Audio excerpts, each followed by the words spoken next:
Okay, let's open in a word of prayer. Lord, thank you so much for this wonderful day and the weekend. We can celebrate the 10th anniversary of Fellowship Bible Chapel, and praise the Lord for Mike Clapham's great message, the first hour, about the restoration of Israel. Pray that you bless our time together today, the rest of the day. In Jesus' name, amen. Well, this could take a while. And I'm sort of joking about that because we have company again, and it's Pot Roast Sunday, so there are important things to do. So again, we talk each week about the convergence of events. Here's the grid that I have been using for a couple of years now. Acceleration, things are going to happen very quickly, more and more quickly. They're going to accelerate. There's going to be more velocity to them. There's going to be a convergence. There's going to be a lot of things happening at one time. Do you think there was a week that this was a lot of convergence about things that touch on Bible prophecy? Logistics, I'll touch a little bit on that today if I remember. And then understanding, as we get closer to the end, there's a lot of disagreement in the Bible prophecy community on things. Believe me, I read a lot of different blogs. I get sent people's ideas a lot, and I really appreciate it. There's a lot of faithful, good, careful people out there that are really trying to understand what's going on. But we're not quite at the point where there's complete agreement. And sometimes Bible prophecy is only apparent to us when we're looking backwards. I use the example of the verse in Matthew about the first coming of Messiah. Behold, a virgin will conceive and bring forth a son. And so my question has been, I don't know that there's any evidence that in first century Judea were rabbis and others who knew the scriptures and the general prophecy about the timing that Daniel had given in Daniel chapter 9, that there would be a certain period of time up until when the Messiah was cut off, so that you could kind of get an idea, like, we really should be looking now. This is the time. Were there rabbis running around Judea checking people who were of the tribe and lineage of David to see if they were pregnant, virgins? And I don't know that there is any evidence that they did, but after it happened, people had the understanding. They could look back and say, oh, so that's what that meant, and it really happened. And Matthew wrote it as part of the New Testament. So that's a little bit how it works. I've often said that there's some ridiculous survey out there that says there's 40,000 Christian denominations. I think that number is way overstated. It might be 5,000, I don't know. But if you're doing that on the different, if each denomination is based on a particular view of eschatology, there's way over 80,000, because I could just tell you I have 5,000 in my email inbox of those. And listen, I'm not telling people don't send me things. You can send me things. I get pretty jammed up, though, and I was looking at one. In fact, I looked at one, and I was going to reference it at the Memorial Conference and forgot, so I'll try to do that today. So, by the way, I spoke at the Memorial Conference in Gartmore House, north of Glasgow, about 30 miles, in Scotland last weekend. I think the videos are being edited and will be put up. Did a little bit of a prophecy update, some stuff on artificial intelligence, and some stuff on, is this the season? I mean, is this the season when we should be looking? Because if Daniel gave time markers for the first coming of Messiah, are there any time markers for the second coming of Messiah? And I've sort of touched on this subject before. Mike talked a little bit about it.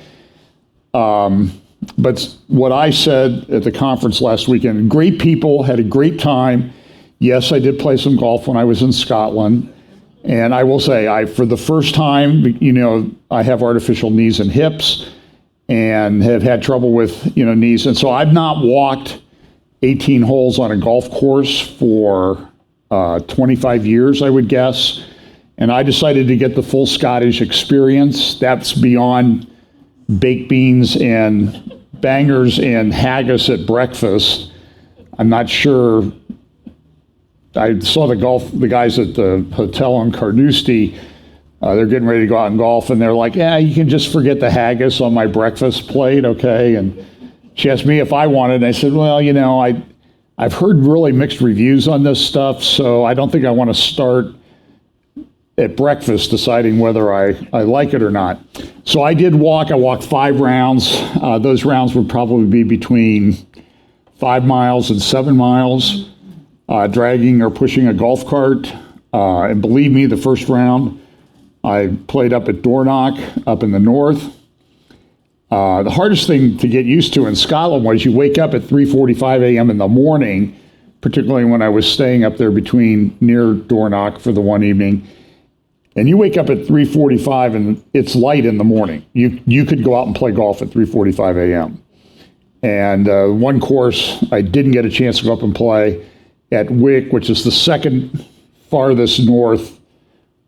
There's only one course further north than it on the island of Great Britain, whatever they call that island. And they start their tee times at 4:15 a.m. in the morning, and they go till 8:50 at night at this time of year. So I was there on the longest day of the year. And so if you wake up at 7 a.m., it's like noon around here. I mean, it is really bright because they're pretty far north. They're as far north as Norway, parts of Norway up there. So great time, great people. But in addition to walking, driving on what I can only call the wrong side of the road, and all the cars you either get an electric car or a stick shift, a manual shift. And so not having done a manual shift or that side of the road for close to 40 years, it was a bit of a challenge. So I baptized myself with fire. I landed at the Edinburgh airport, and I immediately drove into Edinburgh because I knew that Edinburgh was, congested, narrow, and the speed limit was like 20 or 30 miles an hour. And how much damage can you do at that speed anyway? When I came back to the airport on Friday morning to come home, what they didn't tell me was that at the airport, you have the access road here, you have the airport rental car return places, and then the field in between the fields was like the size of 2 Ohio State fairs, the Royal Highland Show. So the road I needed was blocked off, so I had to go up and do a roundabout. And by the way, I could talk for an hour about Scottish roundabouts and the way they pronounce their names of their towns did not match up with what she was saying on the GPS to me. And then they would give you this thing like, exit the roundabout at the 5th exit. What is the first one? And then 2 and 3 are right next to each other, so I'd lose count. First night I was there, I had 4.2 miles to get to the restaurant. I decided to go eat. It's called Beefeater. That sounded like a pretty safe choice. It's a chain, good food, nice people, but it was 4.2 miles from my hotel, and I ended up driving 37 miles. It took me an hour. Because I was just like one off, either one too early or one too late on those roundabouts. And some of the roundabouts, it's interesting, I'm off track. They're like a 1/4 mile wide. You know how the earth is round, but it looks flat? The roundabout was so wide that it didn't look like it was a curved roundabout. Like, what roundabout are you talking about? And then you get in that thing, and then there's the roundabout with the traffic light before you get into it. And they go the opposite direction. They go clockwise. So I'm looking to the left, and until I kind of figured it out. And they help you with the horn and that type of thing. And they're like here too. I'm a zipper merger. Do you know what a zipper merger is? This is the correct way to merge. When there's a construction zone, you talk to a traffic highway engineer, which I have. And down here in Delaware, they have the greatest road sign in history. It says, use both lanes to merge point. Because if they wanted you to get over 8 miles back, they would have put the merge point back there. So they were like 3 miles. I get in the right-hand lane, and I just drove up to the merge point like you're supposed to. It kind of upset one guy, pretty much, particularly when he, at the next roundabout traffic light, he was ahead of me and then got out of his vehicle to sort of tell me I was doing things incorrect. And some of these rugby guys, they're big, gnarly looking dudes, let me tell you. And rugby is big over there. But And so roundabouts are different. Like in Dublin, Ohio, they make them like little parks and gardens in the middle of the roundabout. There they do that sometimes. Sometimes they just put a little bit of a raised white circle in the middle of an intersection. And then you get into the small town. They paint a white dot in the middle of an intersection. And when you're on top of it, it's a roundabout. And then sometimes it looks like they just spilled can of paint on the pavement. It's kind of this Salvador Dali Rorschach test type thing. And I guess that's a roundabout too. But we talk about this. So we know as we get closer to the end that there will be understanding. We'll have things that are much more understandable. This is my view of how the seals open.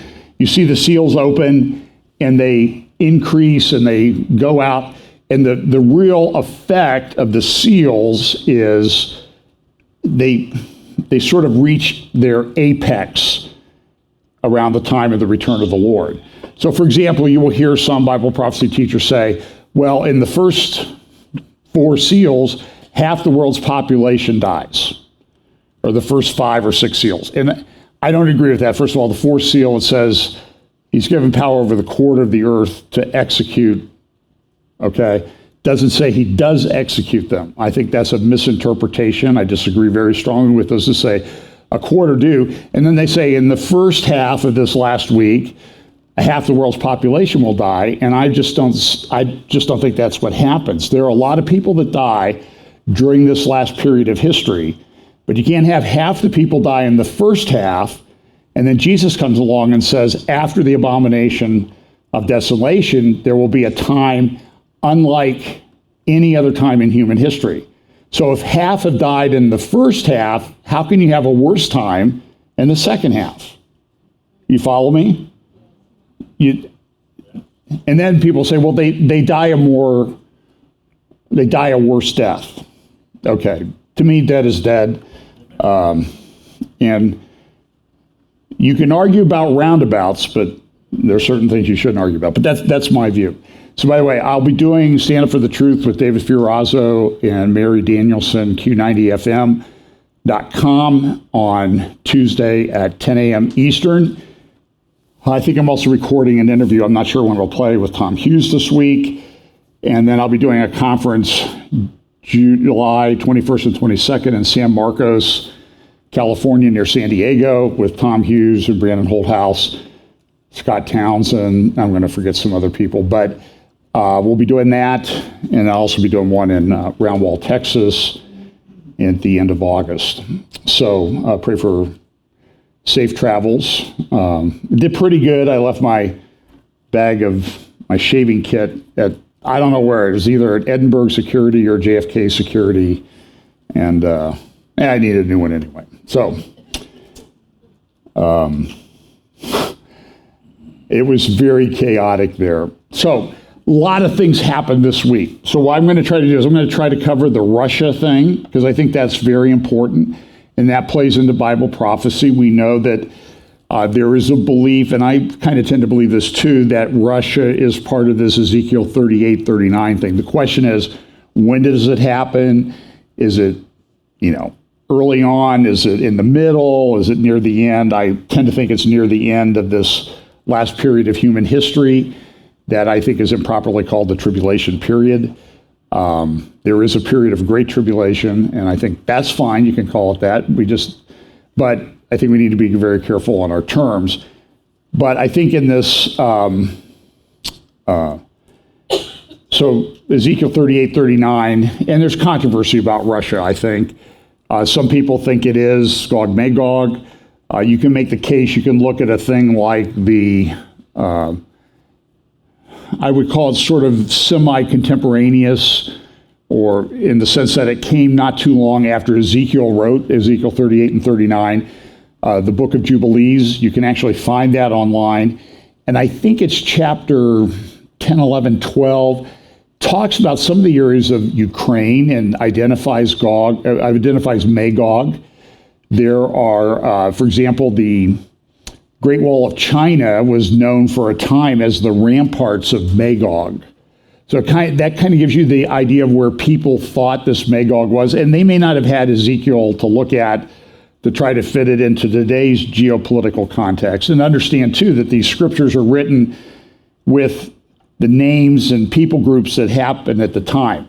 So then the question becomes, well, is this people group, Magog, what if they immigrated to America or something like that? That means that we have to look at America. And I don't think that's the correct way. I think it was looking at geographical regions relative to the time that the scripture was written.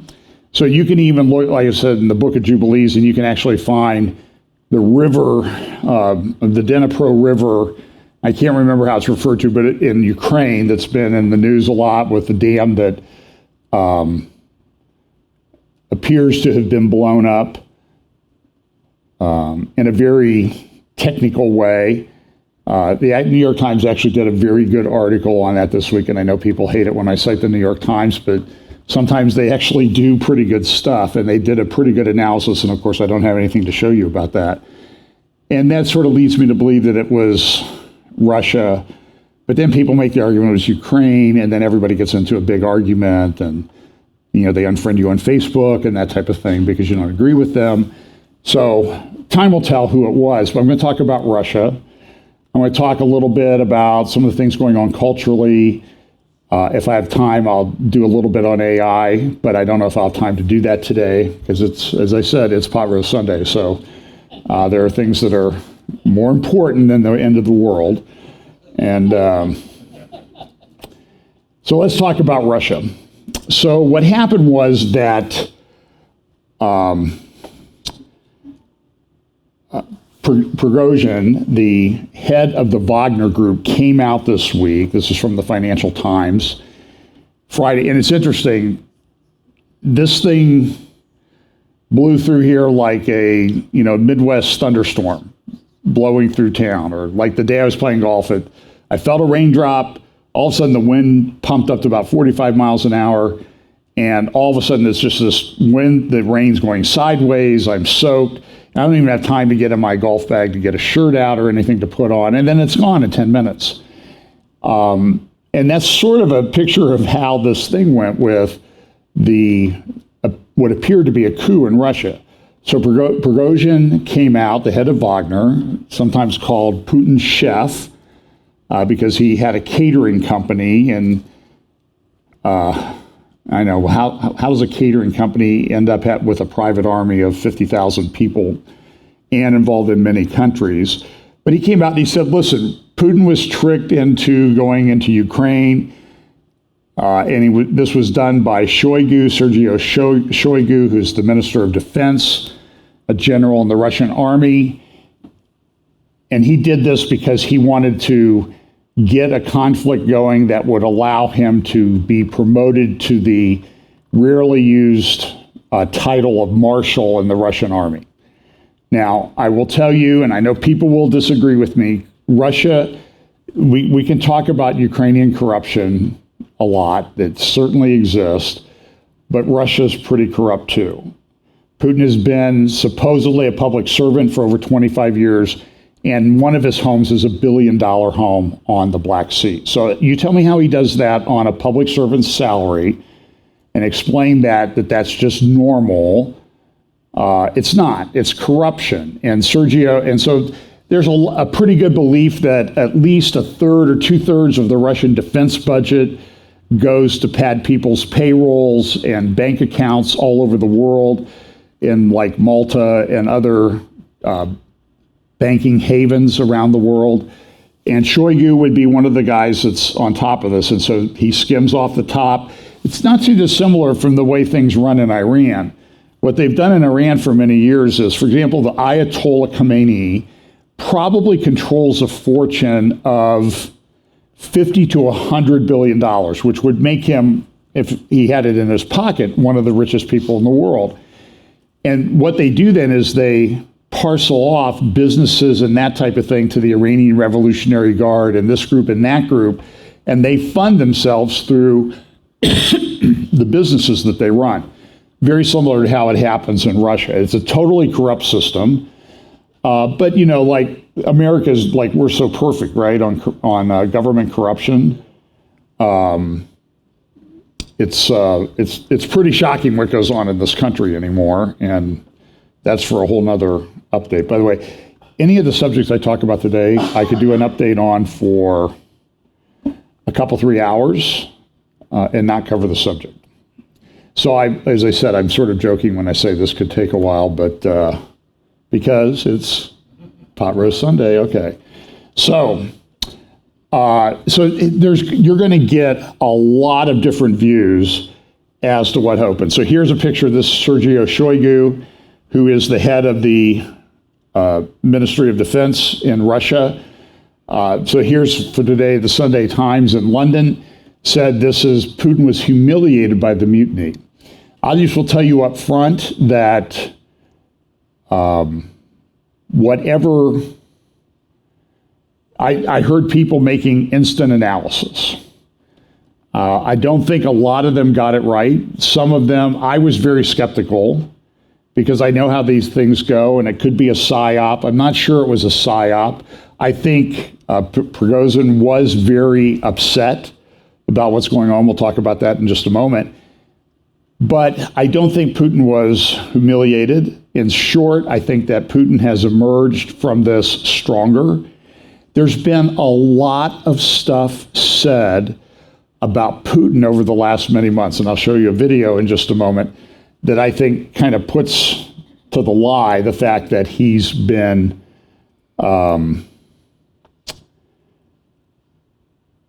humiliated.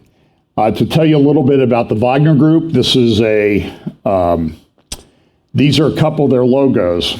I think it's important that you look at this because, there's this, I think it's largely propaganda, somewhat true, but largely propaganda, that everybody in Ukraine is a Nazi. I know people in Ukraine, they're not Nazis, and they disagree strongly with that. There is a group that has come out of sort of the groups. They use logos that were used back in World War II that indicate that they were Nazis. One of them is a skull, also some letters and so people say, well, they're using that, so they must be exactly like the people back in World War II. That may be true in some respects. The best research that I've been able to do, and by the way, it's hard to get a lot of information.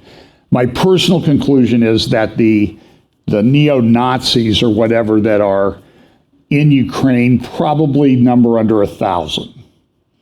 There are people who are influenced with it who might use their logos and stuff, but aren't necessarily of the neo-Nazi stripe. We see this thing in America. There is this myth, I think, that everybody who disagrees with the government is a right-wing extremist, what's the term, Christian nationalist, white supremacist, that type of thing. I don't know any of those people.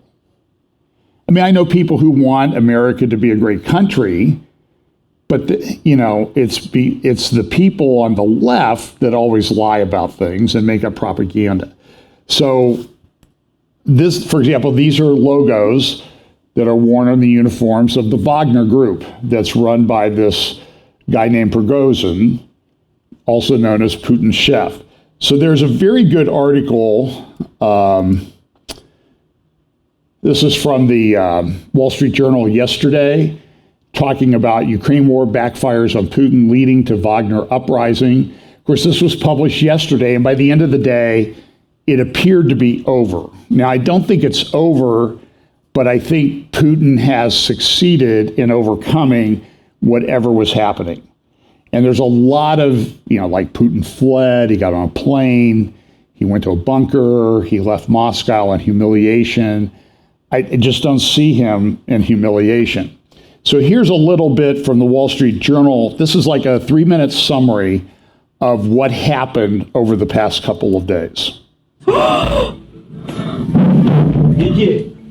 less than 24 hours, there was a challenge to Russia's leadership by a private army who has played a key role in Russia's invasion of Ukraine. Here's how it unfolded. Late Friday in Russia, the leader of the Wagner Group, Yevgeny Prigozhin, claimed that the Russian military killed an enormous amount of his troops. Is that a little distorted? Okay, I'm going to try to, I think I have my computer volume turned up too loud. I'm going to kick it back just a little bit and see what happens. So let's try this again. Leadership by a private army who has played a key role in Russia's invasion of Ukraine. Here's how it unfolded. Late Friday in Russia, the leader of the Wagner group, Yevgeny Prigozhin, claimed that the Russian military killed an enormous amount of his troops in an artillery strike, and that his forces were going to cross into Russia, calling it the March of Justice. Russia responded by issuing an arrest warrant for Prigozhin for mutiny, denying his claims, and a heavy military presence appeared in Moscow. By early Saturday morning, Wagner forces were seen in Rostov, 600 miles south. It's the main logistical hub for Russian forces operating in Ukraine. Prigozhin said that his forces had taken the city. 7 часов 30 минут утра под контролем военные объекты Ростова, в том числе аэродром. In a televised address, Russian President Vladimir Putin responded and called for his military to stop the revolt. Защитим и наш народ, и нашу государственность от любых угроз, в том числе от внутреннего предательства. Residents of Rostov stocked up on gas and cleared grocery store shelves.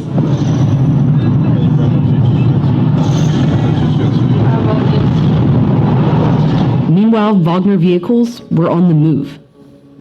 They went along the M4 highway, which goes northward straight to Moscow, where roadblocks began going up. About halfway, 300 miles from Moscow, in Voronezh, Russian military helicopters opened fire on them. A warehouse and fuel tanks were destroyed, and Wagner forces reportedly shot down 6 Russian helicopters and a plane. Wagner forces continued to move north, but by the time they were within 125 miles of Moscow, a deal was reached. Понимая всю ответственность за то, что будет пролита русская кровь с одной из сторон, мы разворачиваем свои колонны и уходим в обратном направлении в полевые лагеря согласно плану. The advance was over, brokered by the president of Belarus. According to a Putin spokesman, the charges against Prigozhin will be dropped and he will move to the neighboring country, ending an armed confrontation that lasted less than 24 hours. So that's an interesting report. So one of the things Prigozhin was saying that the Russia had attacked his troops. This is not an uncommon tactic in Russian military operations. They take conscripts, they throw them to the front line with sometimes not a lot of training, and it's brutal. Ukraine has been a meat grinder. There's some estimates that show that Prigozhin's Wagner group has lost tens of thousands of soldiers themselves. They've taken them, well, I'll show you a little bit about how Prigozhin has operated. But some of the things they do to keep the troops from fleeing, defecting, they say, if you leave, we will shoot and kill you. And it's pretty brutal. And it's true. I'm going to show you a video here now. So this Atlantic Council has a thing that, they came out, they're sort of a pro-West, center-left organization.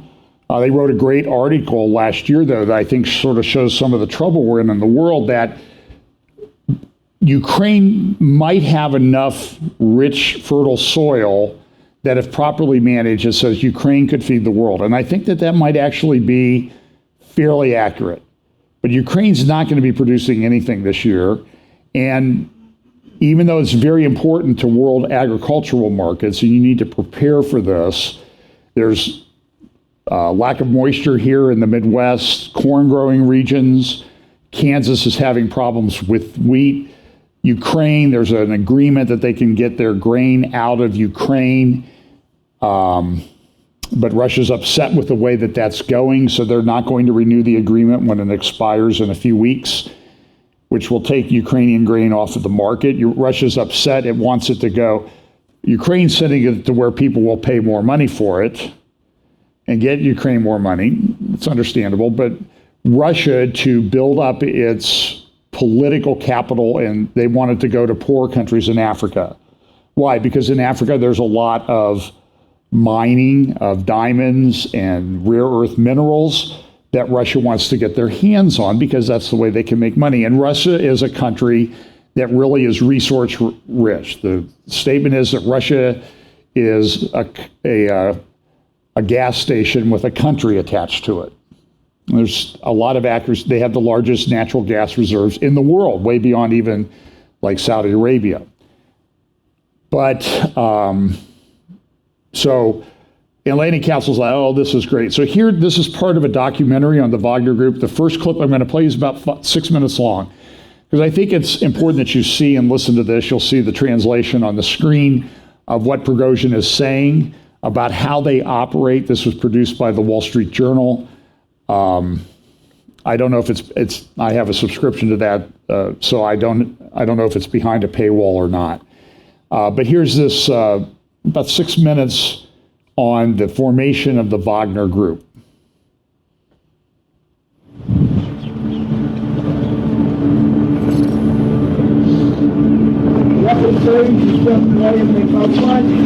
Наверное, слышали, ЧВК «Вагнер» называется. У вас есть кто-нибудь, кто может дать десятки срок отсюда в зону выпущить? Я вас живыми. This is at a prison in Russia. Всегда живыми возвращают. In September of 2022, a video began circulating online of a man named Yevgeny Prigozhin at a prison in Russia, speaking to inmates and offering them the chance to fight in Ukraine. Что нам нужен? Нам нужны только штурмовики. Yevgeny Prigozhin was an acquaintance of Vladimir Putin's from St. Petersburg in the 1990s. He's close to Vladimir Putin. He actually got his start focusing more on catering businesses and restaurants, earning himself the nickname Putin's chef. In the beginning, he stayed in the shadows. He rarely appeared. He was named by some Western officials as being in charge of Wagner Group, but the Kremlin kept it very hush-hush. They didn't want it to be known that this group... Okay, I need to adjust. I don't know what's going on with the sound here today.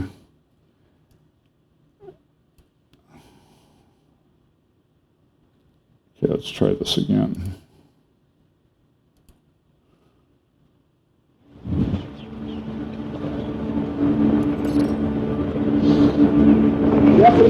being in charge of Wagner Group, but the Kremlin kept it very hush-hush. They didn't want it to be known that this group really existed. They denied knowing anything about it.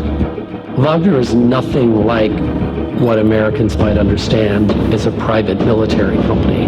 Wagner are mercenaries for hire. They massacre and rape civilians, they exploit and loot natural resources, and they carry it off, much of this back to the Kremlin. The significance of this video is it immediately ties Prigozhin to the Wagner Group. He always denied any involvement. But here you have him on camera describing Wagner as his group and describing what they're doing. It was a way of planting the flag and saying, I'm in charge here, I've got permission to do whatever I'd like. Те, кто приезжает и в первый день говорит, куда-то я не туда попал, мы делаем отметку дезертир, и после этого следует расстрел. So usually they in fact, kill the you. function of the coming out story to convince us that that is the only story that there is to know. This is a business story at the end of the day. This is a story about the exchange of billions and billions of dollars for large-scale weapon platforms, for train and equip missions, for oil and gas exploitation. What we're really seeing here is a very strange organization that doesn't look at all like your classic private military company. In fact, it's probably better to call it a state-backed paramilitary cartel.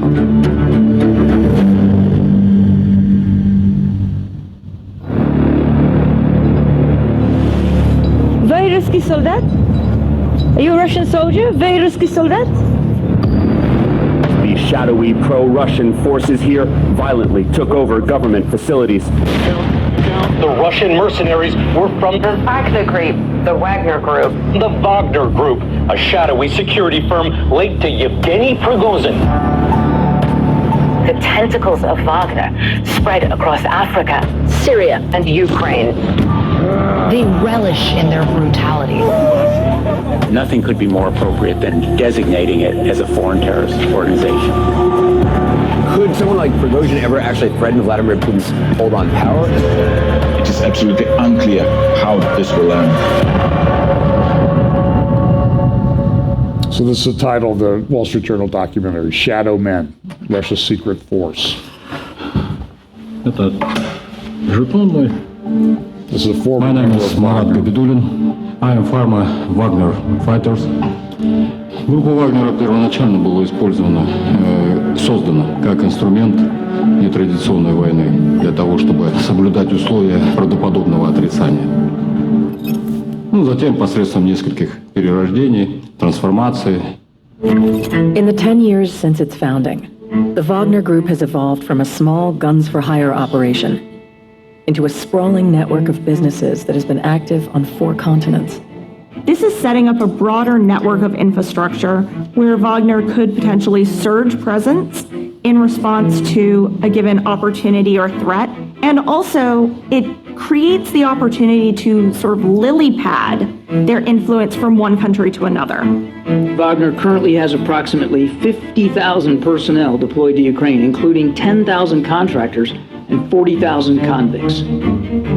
President Putin wants Russia to be a great power again.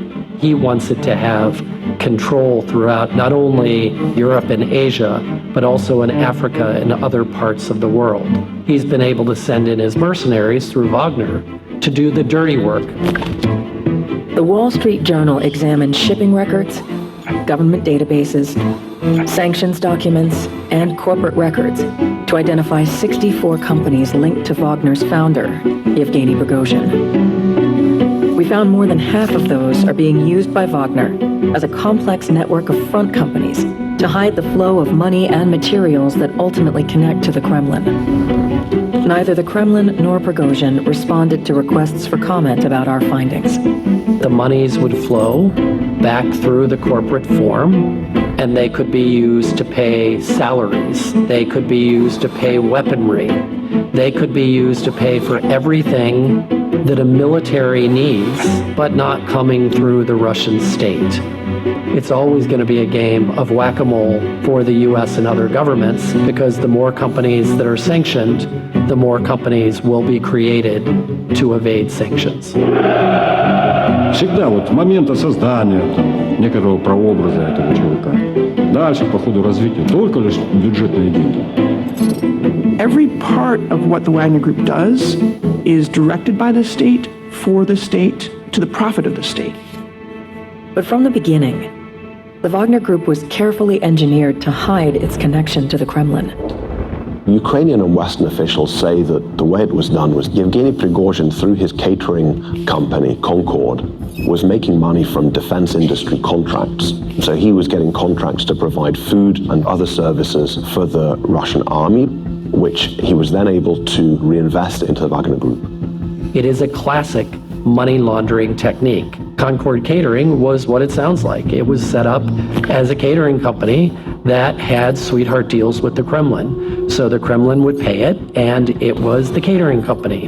And then as part of that, there are ways to skim that money off the top and ensure that the money goes to the appropriate folks that Prigozhin wants to pay. It was through parts of that money flow that it's expected that Wagner got its start.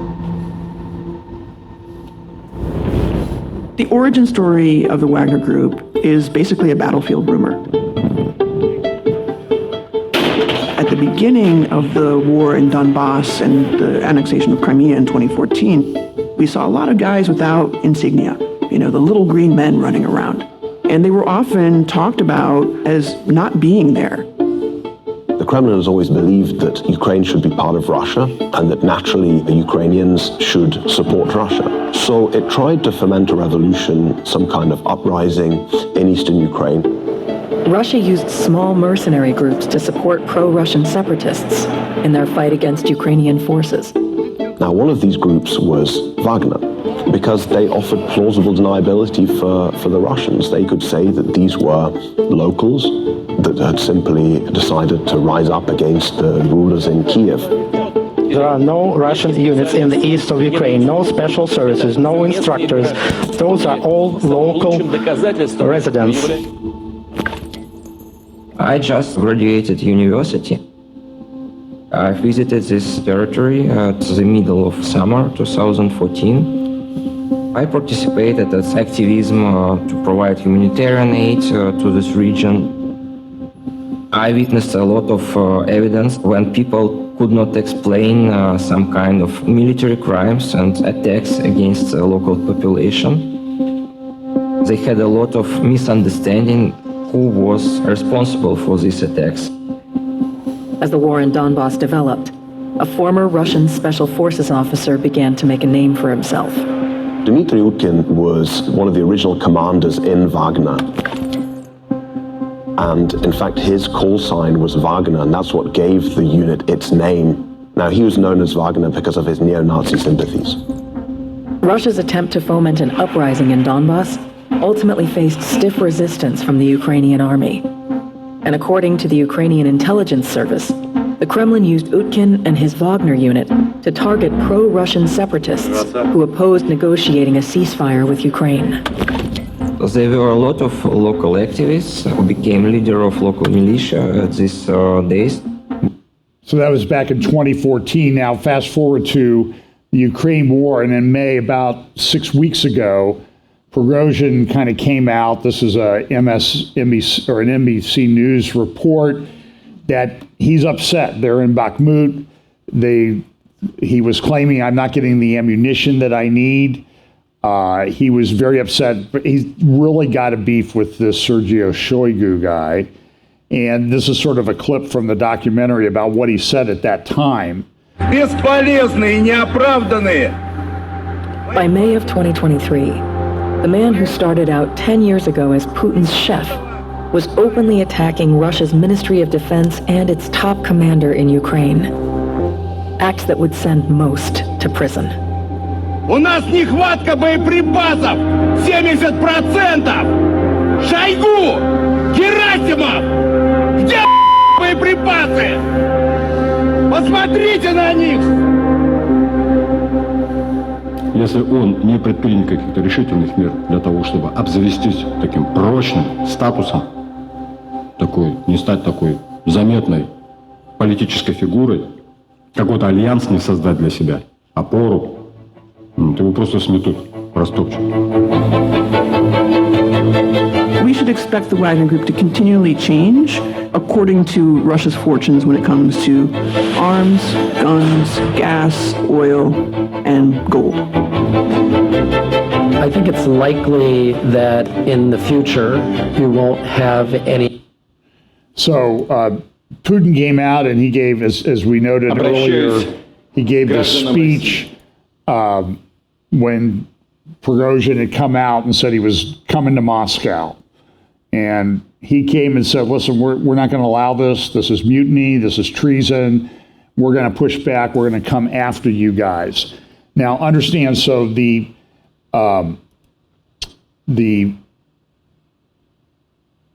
so there's a lot of things that have been said about Putin. He's got cancer, he's dying, he's in bad shape, and that type of thing. Here's the beginning of the St. Petersburg Economic Forum. I'll just play it while I talk a little bit. I'll turn the sound down. This took place in St. Petersburg, Russia last week. Mostly small developing countries attended. I think China, everything. But look at the imagery that they use to promote this. This is one of the big economic conferences in the world. The biggest ones being the World Economic Forum, the World Government Summit that takes place in Dubai, in the United Arab Emirates, the Financial Investment Initiative or Institute, Financial Investment Institute in Saudi Arabia, and the St. Petersburg Economic Forum, sometimes called SPIF. And maybe it's SPIEF, St. Petersburg International Economic Forum. And so Putin was there, and so you can see he gave a big speech. I don't have time to go into it. He talked about, how Russia's been wrong and what Russia's going to do, that type of thing. This is Putin has a very different view of the world than people in the West. And just as we have people in the West have a very different view of other people in the West. But you can see how Russia is using this chessboard imagery at the beginning of this thing.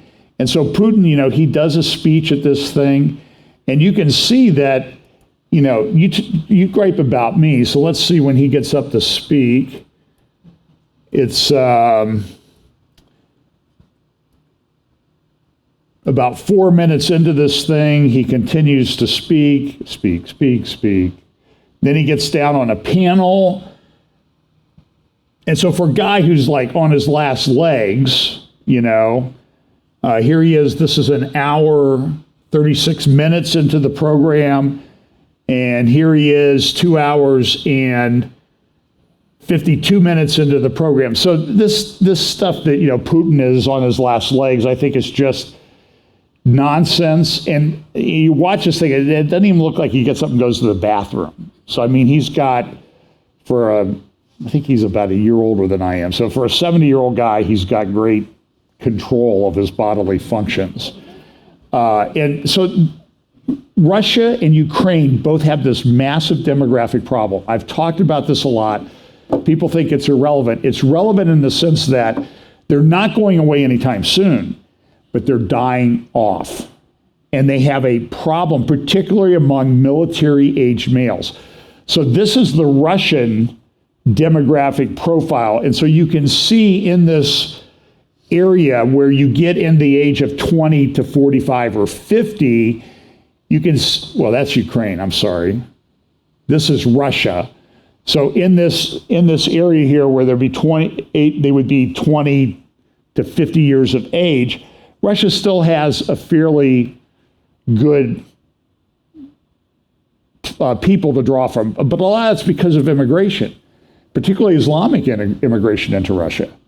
I've showed you reports from Foreign Policy and Foreign Affairs that Russia has a demographic problem. Putin's Muslim problem. That was an article back in 2015 in Foreign Affairs, and maybe it was Foreign Policy. One of those two publications that I subscribed to. And at the time, they said that the population of Moscow was approaching 25% Muslim. So what does Putin do to keep the Muslim people at bay? Remember, he had a massive problem in Chechnya remember the school that was taken over by the Chechen Islamic terrorists, and several hundred or 400 or 500 people were killed, children. It was brutal. I mean, it went on for a while. It was just brutal. Well, Chechnya was rebelling at the time against Russia, and the head of the Chechen Muslim militia was very much anti-Putin, but eventually he resolved things with Putin, or Putin resolved things with him.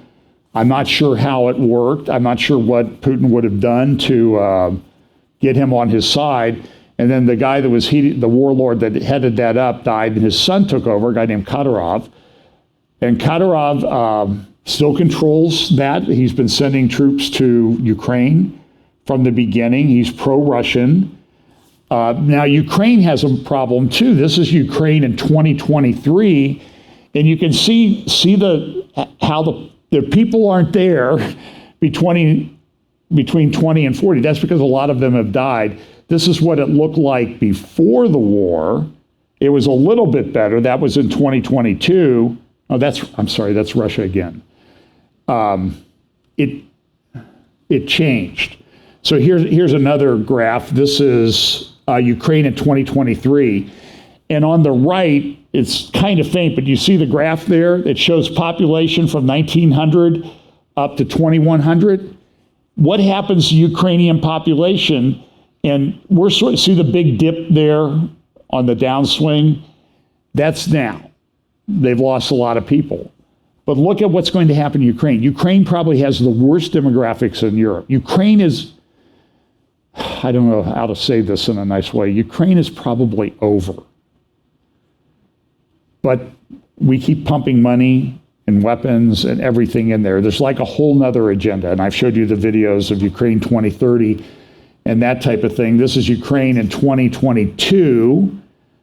And you can see that from 2022 to 2023, in that one category down here, in military-age male, they have had a huge drop-off in just 1 year.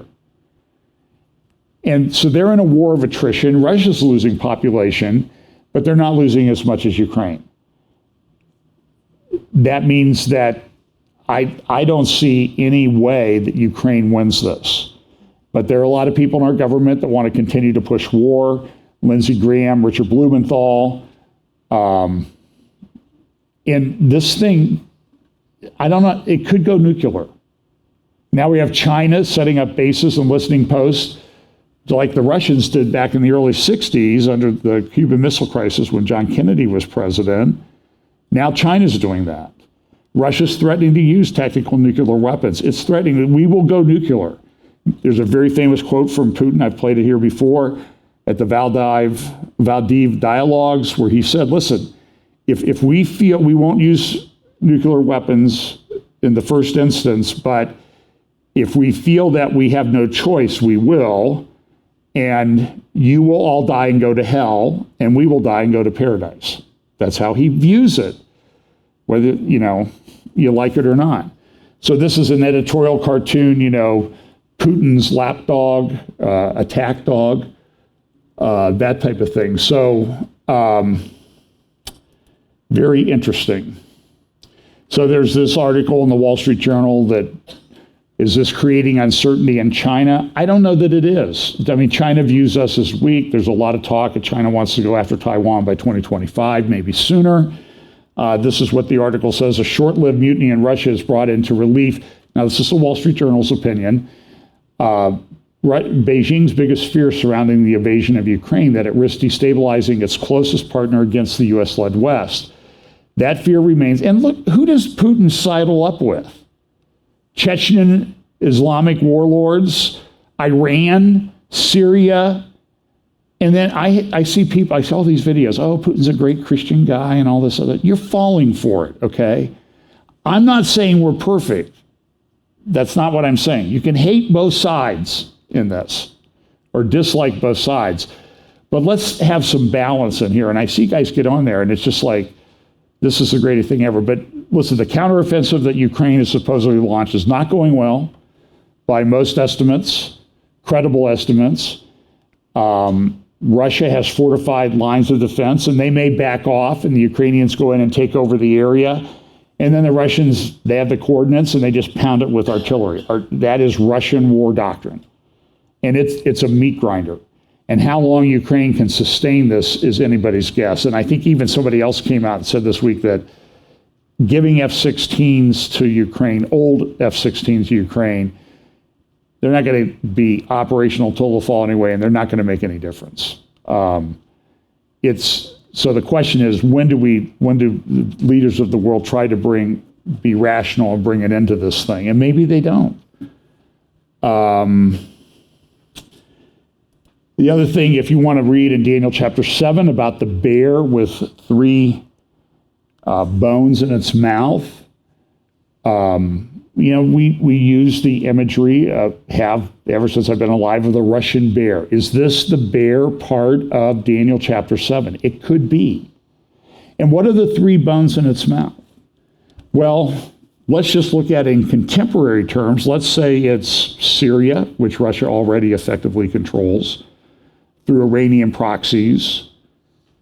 And, there's a big normalization of the Assad regime, but it's Russia sort of controlling things. And Russia wants a warm water port and bases in the Middle East so it can exercise influence. So is Syria one of the bones? Is Ukraine one of the bones? And then maybe Lebanon is one of the bones. Who don't know? So it was a very interesting, then there's all these theories. RT came out and said that this was an operation. Prigozhin was operated. He was under the influence of the Russian or the American and British secret forces and one other country in the Middle East, probably most likely Turkey or Israel. And you should know Prigozhin is Jewish. And Putin came out with some very anti-Jewish statements about Zelensky. And again, that's not a support statement of Zelensky, okay? It's just the fact of what Putin said. And many people in Israel viewed that as virulently anti-Semitic. And I tend to agree with that. I just don't trust Putin. I'm sorry. He's former KGB. He's big on propaganda. So the Mail, Sunday Mail today, Mail on Sunday in England, said that Putin bribed coup leader to quit Russia. And so what happened was everything got resolved. Prigozhin, they dropped the charges against Prigozhin. They said they would drop the charges against the soldiers who went along with him. But Prigozhin was going to have to go into exile in Belarus. So everybody says the whole thing was a CIA psyop. And then the other side of the coin is, was it a Russian psyop? To make people think, in Ukraine think, hey, we got a chance here. We can go on our big counteroffensive, and Russia's not really having a problem. Or maybe it actually was Prigozhin was really upset and started to do this and changed his mind. So they got within about 120 miles of Moscow. They turned around and left. There were some attacks. And so there's this incredible corruption. This is an attack on an apartment building in Kiev, Ukraine, just yesterday. 3 people killed, 8 injured. So was this coup a cover to do things like that for Russia? I don't know. It's hard to get accurate information out of this, and I find a lot of propaganda flying around. Short-lived revolt, war comes to Putin's door. Everybody thought Putin was going to fall. By the way, this is an article in the Washington Post about fentanyl now having probably killed more people, former military people, than the Afghan war did. We have a major... It's hard to describe the depths to which we have sunk in this country and everything. We had this, I'll get to this in a little bit, but Georgia's not going to really produce peaches this year because they had too much wet weather, or it was too warm in the winter. And you're thinking like, I thought peaches grew in warmth, but the budding process requires a cold period. And they didn't have that this year. You know, it's been warm most of the year here. The weather in Scotland was spectacular. I think one day it was 85 and I heard some lady in the restaurant go on, I think this is the warmest day ever in the history of Scotland. It was sunny, warm, clear blue skies every day. I'm taking credit for it because I just got a text from a friend near Glasgow, and he said, it's back to normal now. And I'm like, it is, because I'm gone. You know, do the math.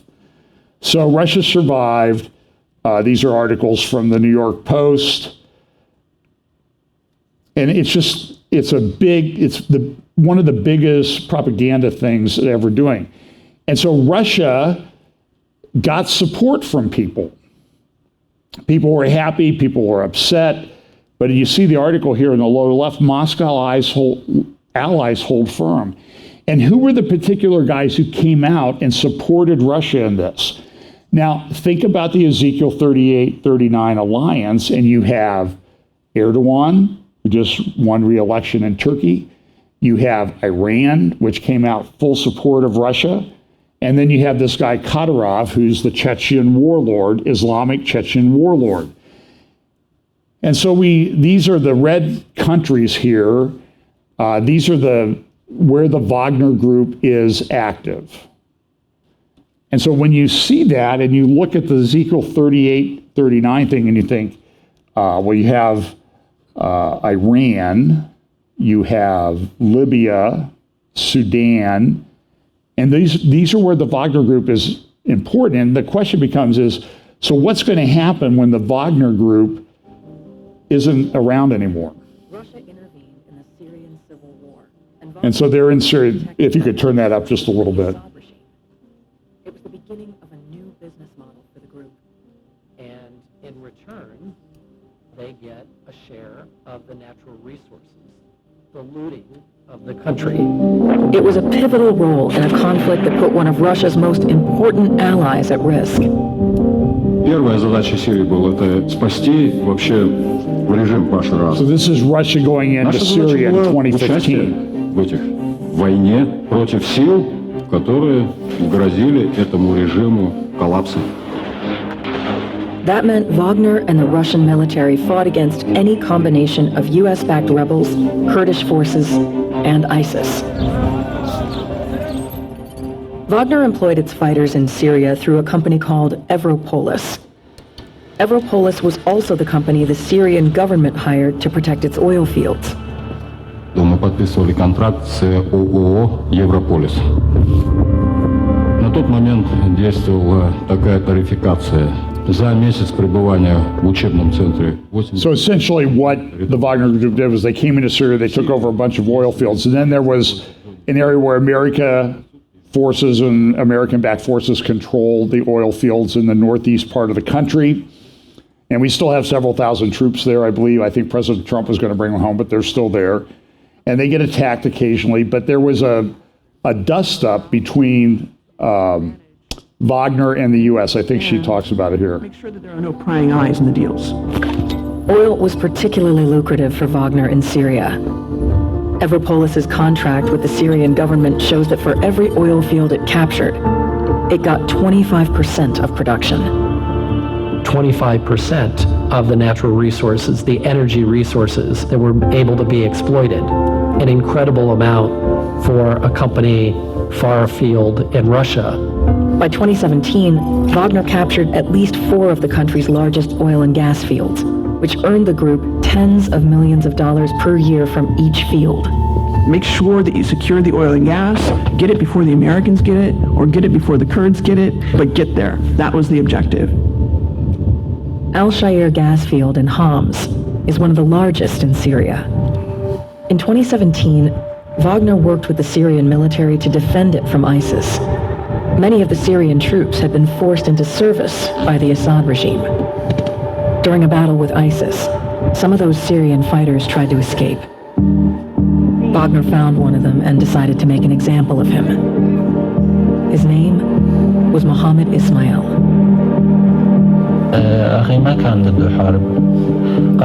Well, it goes on. So now we have this Ezekiel 38-39 alliance. I've kind of put this together with the Central Asian Islamic republics. This is Turkey's map of the same thing that they used after Trump announced moving the thing to war. And so we have this logistics aspect of how do they get down there? How does Russia get from Ukraine? Which, listen, I heard at the beginning it was going to be 2 weeks. It's been a year and a half almost. So I don't think Russia has done as well there as they think. I disagree with people say, oh, this is the greatest military strategy in history. I think they're eventually going to win, but they've been bogged down. And so here's the map of the Wagner group.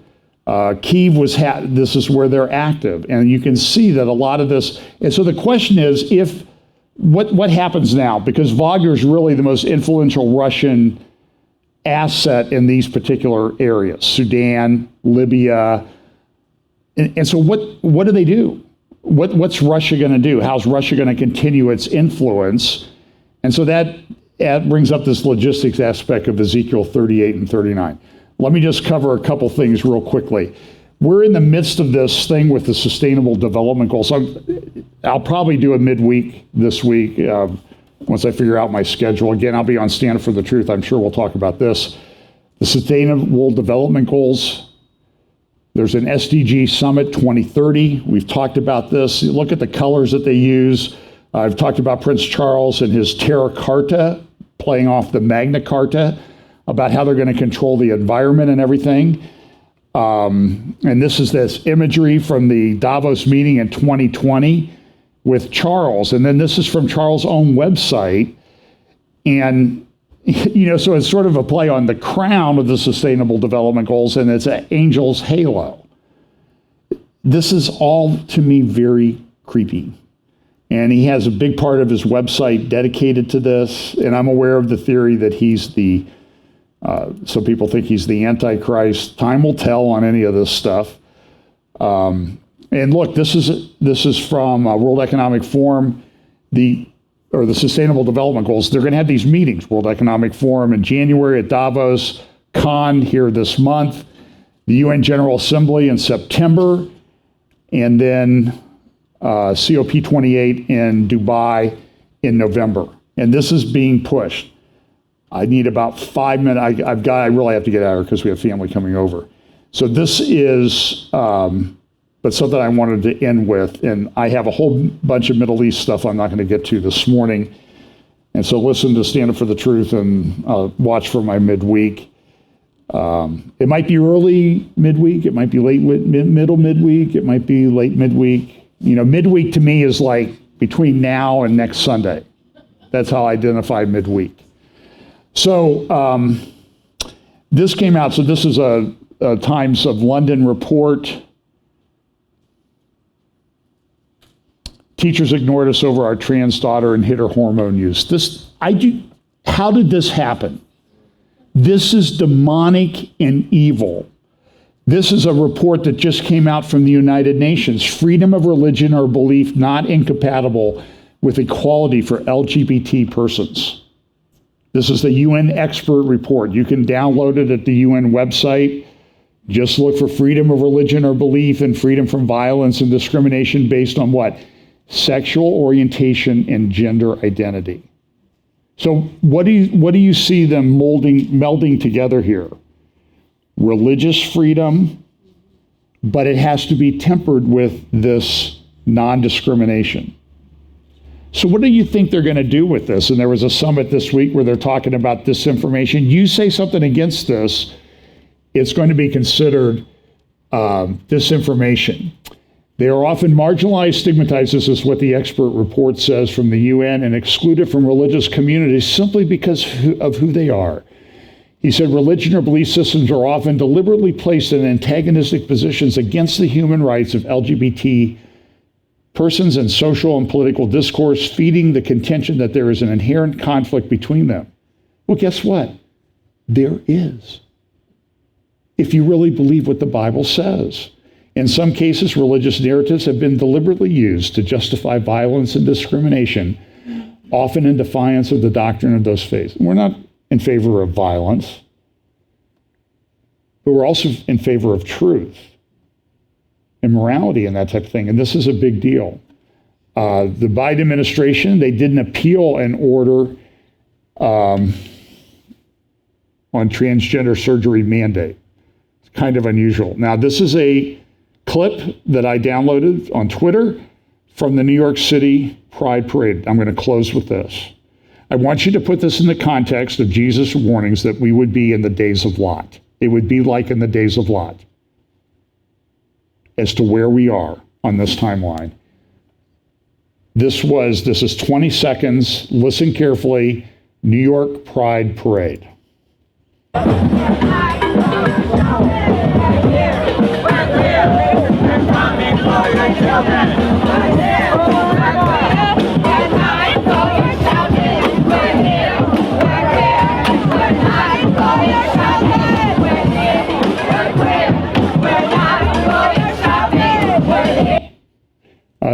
There's a video. Sorry, I got to get this off of the. That was in, I think, Central Park in New York. One of the parks in New York City. In the Pride Parade in Columbus, it had 200 people the first time it started. And I remember a few years ago, they were counting themselves as the largest or second largest one in the country at 500,000 people in our city. This year, 700,000. It's on Stonewall's website. People bring their kids to this stuff. I would consider it the GROOMING word. I don't think there's any question about it. Listen, we live in a very difficult time. It is the days of Lot. God will protect us. What do we say? Stand firm in the faith and act like men. I think we need to resist this stuff in a good Christian, godly way, and I think that's possible. Because there are children to protect. And we need to stand up about this. There's a video out. I know it's produced in part by Jim Caviezel, and I'm aware of all the issues with him, but it's called Sound of Freedom that's coming out. It's about child trafficking. The United States leads the world in this. It's appalling. I've seen some interviews with Jim. It's just unbelievable. So listen, we'll talk about Hezbollah's tents that are popping up along the Syrian border, Iranian proxies. We'll talk about this, and this is kind of an interesting thing that we'll talk about. This is a banner that appeared in Palmyra, Syria this week. I got this from the Memory Middle East Media Research Institute. And you see the flags there, Syria, Iran, Russia, and Hezbollah, all united in alliance. The only one that's missing from that is Turkey. I'll talk about economic issues, of which there are many right now. Drought, food problems, and there's lunatics in charge. There's no other way to describe it. So stand firm in the faith, act like men, okay? So let's pray. Lord, thanks for this day. Lord, we pray that you'll help us to take to heart the things that we've learned, not to be discouraged about them, but to be like Jesus talked to his early disciples and told them that you men ought to consider yourselves blessed because you live in the day that the prophets long to see. And so we live in the day, I believe. It certainly seems to be the day that the prophets talked about. And so, Lord, help us to consider ourselves blessed to live at this time. Give us strength, courage, the wisdom of the Holy Spirit, opportunities to share the gospel. Help us to remain in strong faith communities with other people as we face these times together. And that whatever we do would be done to your glory. In Jesus' name, amen.